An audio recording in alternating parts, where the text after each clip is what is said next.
आप मेरे सिर पर लटके इन बल्ब्स को देख रहे होंगे। मैं जब भी बल्ब को देखता हूं तो मुझे थॉमस अल्वा एडिसन की याद आती है।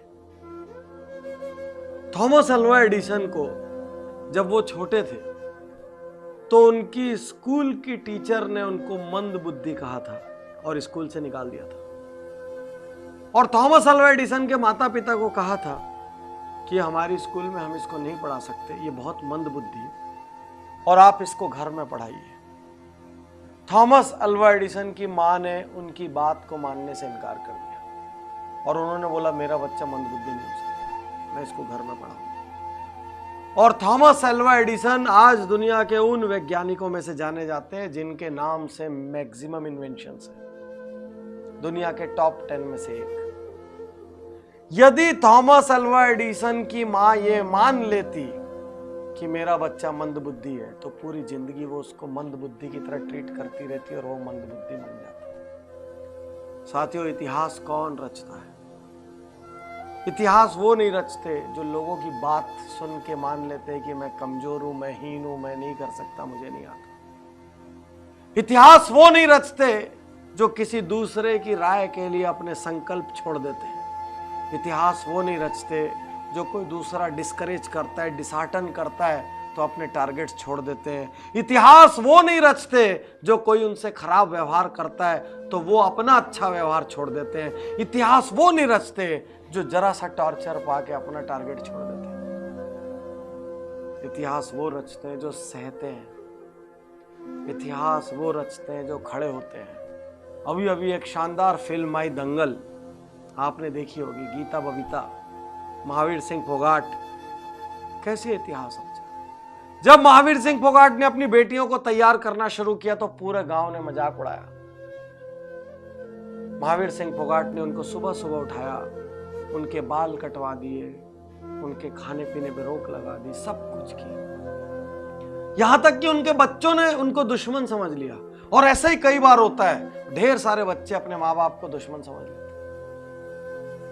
लेकिन एक दिन उनको समझ आया जब उनकी सहेली कहती है कि तुम्हारे पिता तुमको संतान तो समझते हैं कम से कम, इसलिए तुम्हारी फिक्र करते हैं।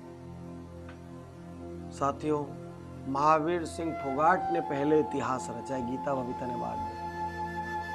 महावीर सिंह फोगाट ने वो बीज लगाया, उनको सींचा, बड़ा किया, सारी दुनिया के तिरस्कार महावीर सिंह फोगाट ने कहे।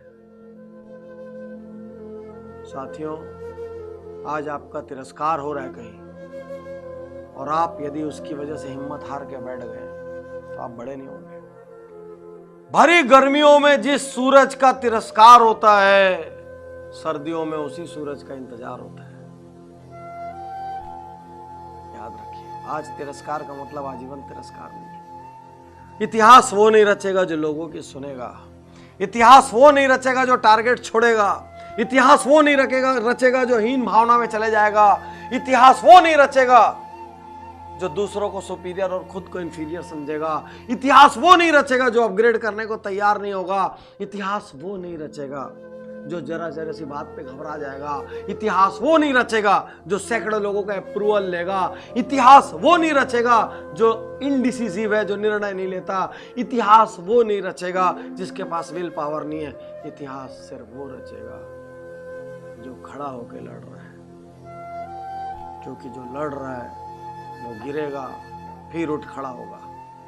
जो लड़ रहा है वो हारेगा लेकिन फिर जीतेगा।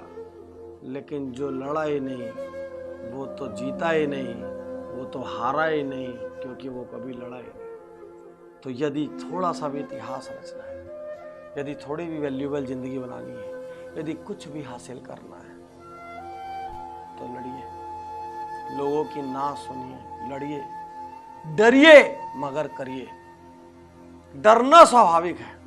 किसी बड़े काम को करते हुए डर लगता है, किसी संकल्प को पूरा करते हुए डर लगता है, किसी राह पे चलते हुए डर लगता है। दुनिया की बड़ी ऑनलाइन अखबार की मालिक एरियाना हफिंगटन कहती है, मुझे बहुत डर लगता है, मैं डरती हूं, because fear is normal, but मैं फिर भी करती हूं क्योंकि उसको करना जरूरी है।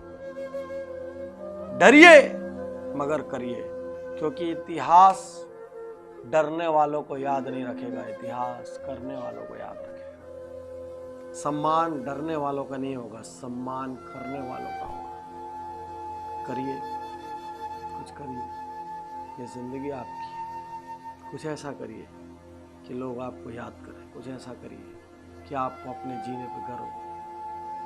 भले ही आपने किसी ने आप पे कुछ भी लेबल लगाया हो, आपके बारे में कितना ही हल्का बोला हो, जब थॉमस एल्वा एडिसन इस बल्ब का आविष्कारक मंद बुद्धि कहलाने के बाद इतिहास रच सकता है और हर टेक्स्ट बुक, हर बच्चा उसका नाम जान सकता है, तो फिर आपका भी जान सकता है। शुक्रिया।